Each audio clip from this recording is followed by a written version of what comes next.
Ladies and gentlemen, welcome back to the channel, and yes, as you can see, we're back outside. It's absolutely roasted today, so any beads of sweat that might run down the top of my face, ignore it. I feel like I'm back in Magaluf. A lovely day in Glasgow, hopefully a representation of how the weather will be on Saturday, but yeah, subject to change I suppose.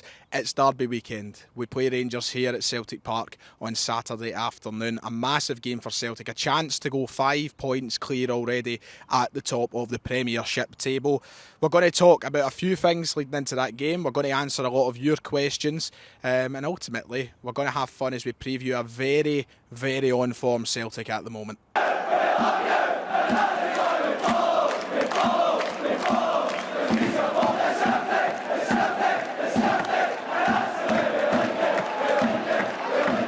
As always, if you haven't already, please make sure to hit like and subscribe. It would be much appreciated. Heading into Derby weekend, we're very close to 36,000 subscribers, so let's get as close to that as possible amongst Derby weekend. Hopefully a win to go in amongst that. But aye, we're going to have some fun being back outside today. It's always nice to change up the scenery rather than just me sitting in the loft, even though I'm burning to death as we currently speak. Last night, Celtic went up to Dingwall, won 4-1 in the Premier Sports Cup. A great result to take into this derby. We're flowing with confidence. I mean, you look at the last two games, 13 goals scored for Celtic in the space of two games. That 9-0 win against Dundee United, and then of course the 4-1 last night. We are just amazing right now, simply put. There's no other way to sum it up. There's no criticisms at the moment. I know we conceded that goal in the second half against Ross County, but you know, take that little blip in the road away, it's really just perfect right now at Celtic, and we are in a good position heading into this derby, and so are Rangers, to be fair. I know they slipped up against Hibs a couple of weeks ago. They did drop points in the league, but you're looking at a Celtic and Rangers side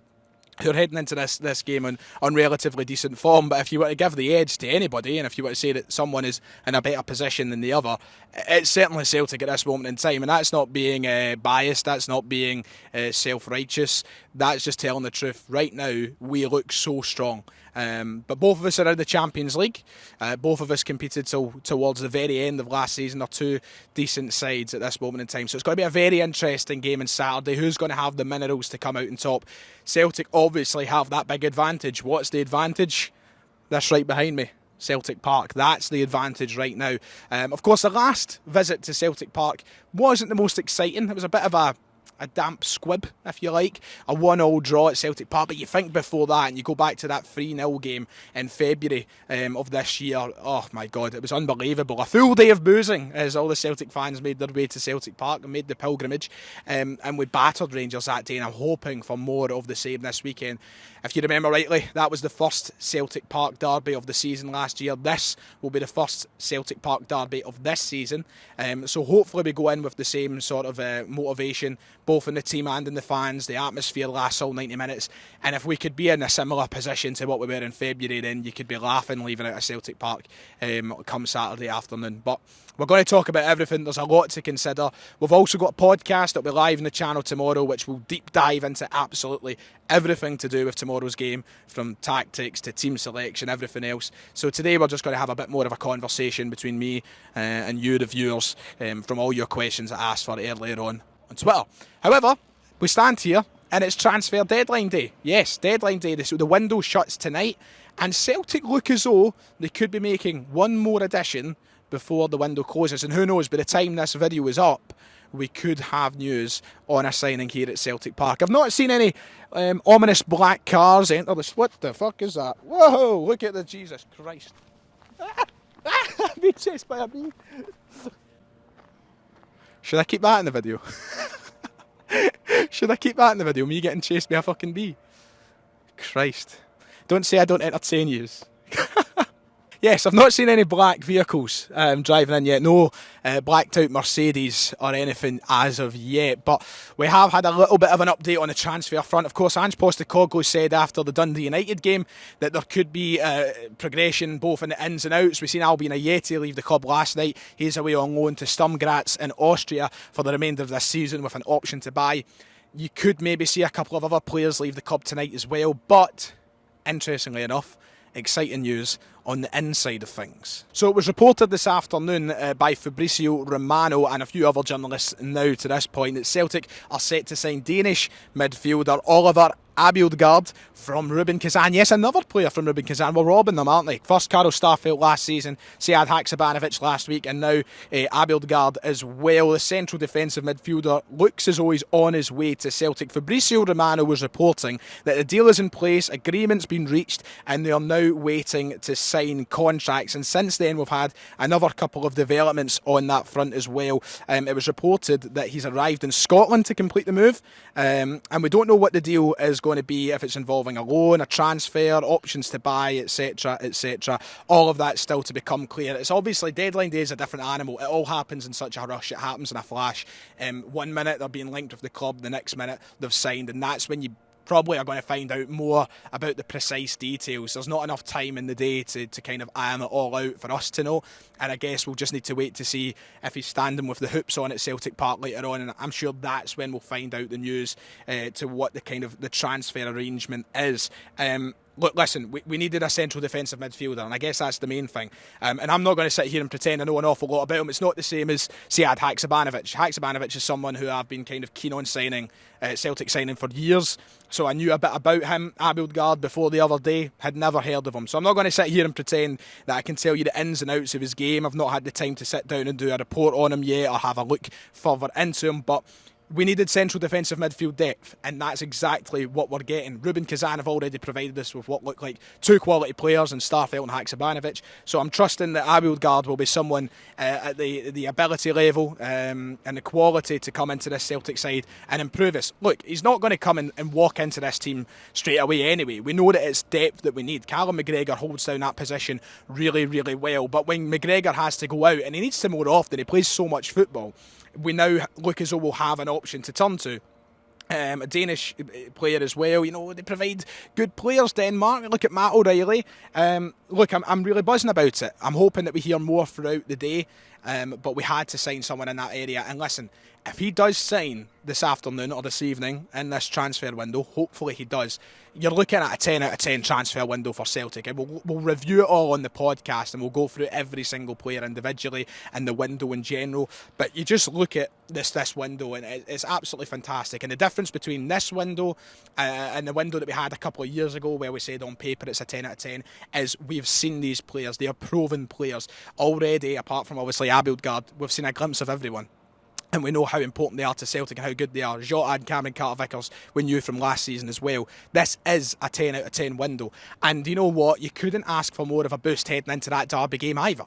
This is like, another bit of motivation to show that we are the best side in this city, the squad that we are building. The spirits right now are unbelievably high.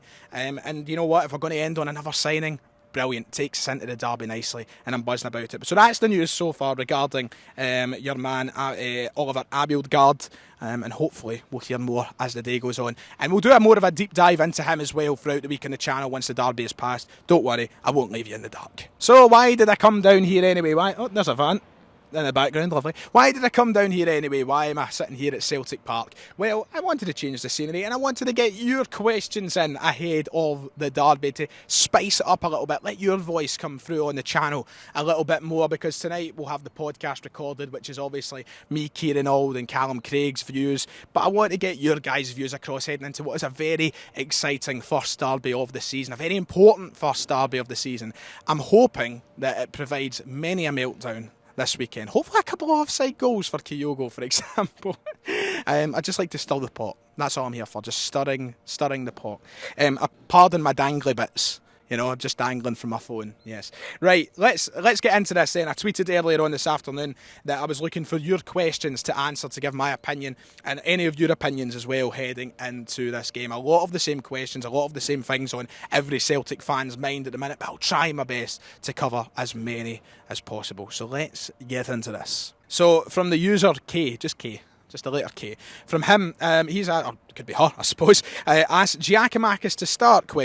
Rangers, as we've seen in previous games, seems to struggle more when they've got Giacomakis up front, plus Kyogo off the bench sounds like a cheat code. do you know what? I'm going to be honest with you. Kyogo has to start this game. He does, and that's just cutting straight to the point. Giakoumakis picked up a goal last night, of course, against Ross County, which is absolutely fantastic. And do you know what? To a certain extent, I actually agree that Giakoumakis looks as though he's caused more problems for Rangers than what Kyogo has. But it's a new season, it's a fresh start. Rangers have obviously got new defenders in that side as well, and Kyogo is itching to get his first goal against them. But you can't drop the man who's on form like that. Listen, Giakoumakis off the bench is as much as a cheat code as Kyogo is off the bench. We need to give Kyogo the start. A hat-trick against Dundee United at the weekend. He's on unbelievable form at the moment. He's well on track to being top scorer in this league, I would suggest. He needs to start this game. You can't bench him at this moment in time. I know we benched him against Ross County, but it's different when it's a midweek cup tie, isn't it? You need to go with the guys on form. And that's not that Giakoumakis isn't on form. He's been scoring as well.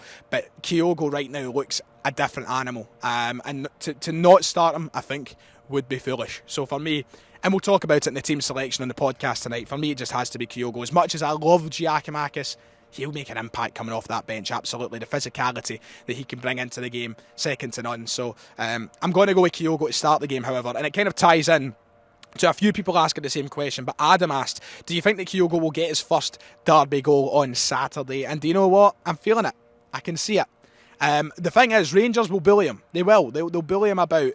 And it's not that Kyogo can't handle himself, nothing like that, but Rangers will get stuck right into Kyogo. They'll do their absolute best to make sure he doesn't get into those positions to score easy goals. And they'll rough him up. They will. I wouldn't be surprised if Kyogo has to spend a portion of the game on the ground. Rangers will be dirty. There's no doubt about it. But listen, he's on form just now. He's in his element. He's such an intelligent player. This should be the game that hopefully he gets his first derby goal. He's been unlucky so far. Obviously missed a couple of the derbies last season as well due to injury. So it's not a Morelos situation. I don't think we're going to be waiting 12, 13 games or however long it was for him to get his first derby goal. It will come this season. I'm sure of it. And hopefully it's on Saturday. Cal is back in the replies as always. Nice to see you, Cal. He says, if we win, how much confidence will it put into the squad going into the Real Madrid game? Obviously, a big factor of this is the fact that we played Real Madrid so soon after the game.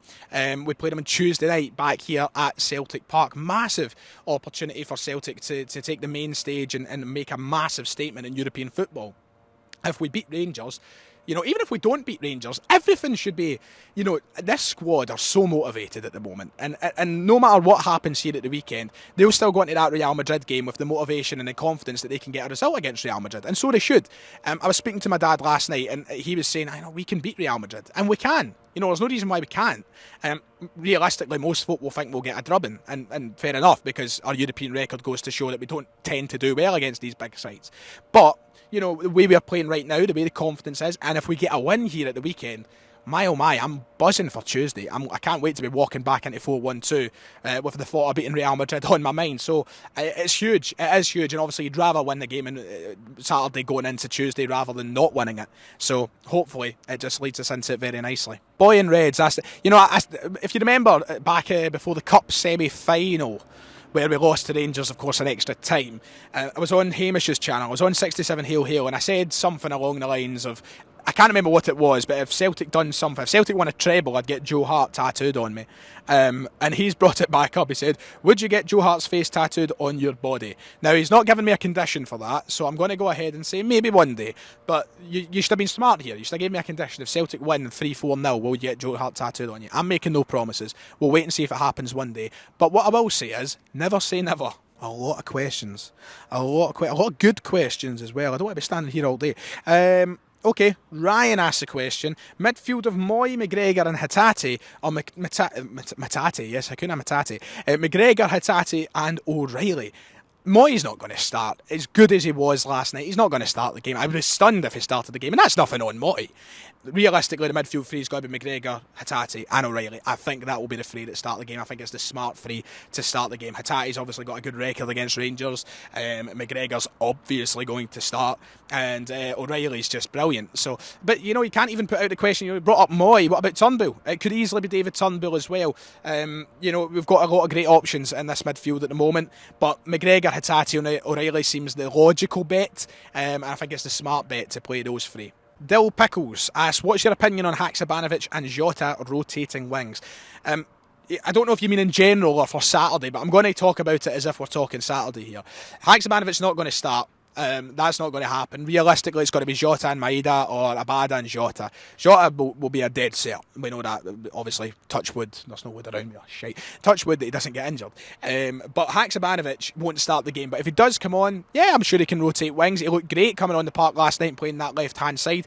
But we know how good Jota can be on the right as well. He's became accustomed to playing on the right-hand side when needed to, when he's accommodated for Maeda being on the left. So, you know what? They can rotate wings if they like. But I think if Haksabanovic does make his way onto the park on Saturday, which I hope he does, we see him on the left and Jota on the right. Aidan asks, what player will be the difference for us this weekend?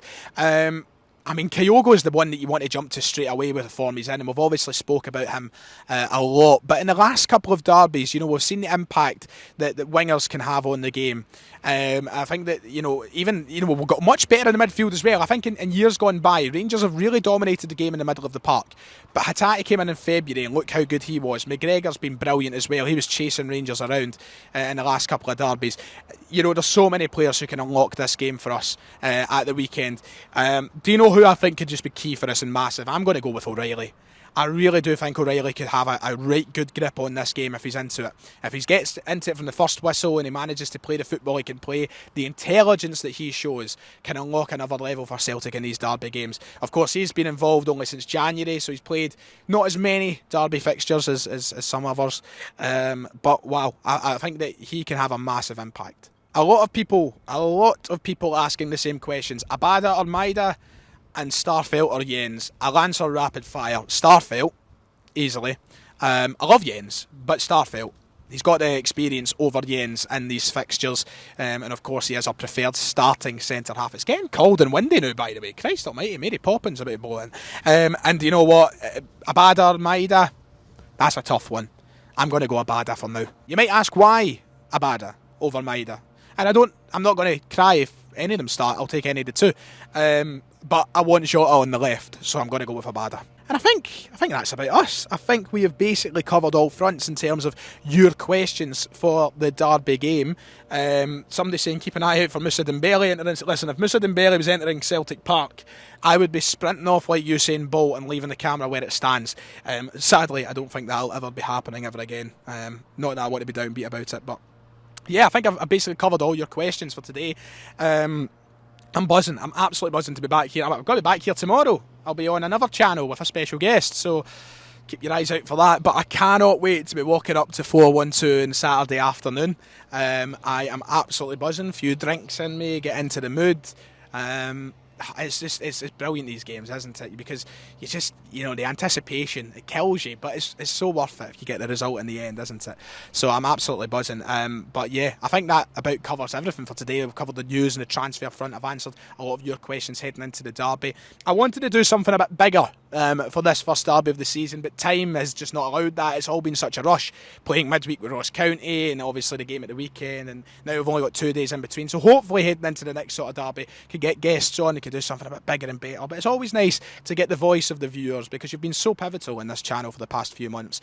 The live streams, the subscriptions going up, the view numbers, everything. You've all been so pivotal. So it's nice to get your voice across as often as I can. But that'll do it for today. I think that's me done here at Celtic Park. I'm going to head up the road, get this edited now, and try and get some sleep ahead of the derby. It's just, I hate that it's 2 days we have to wait. I wish it was tomorrow. I just wish it was tomorrow.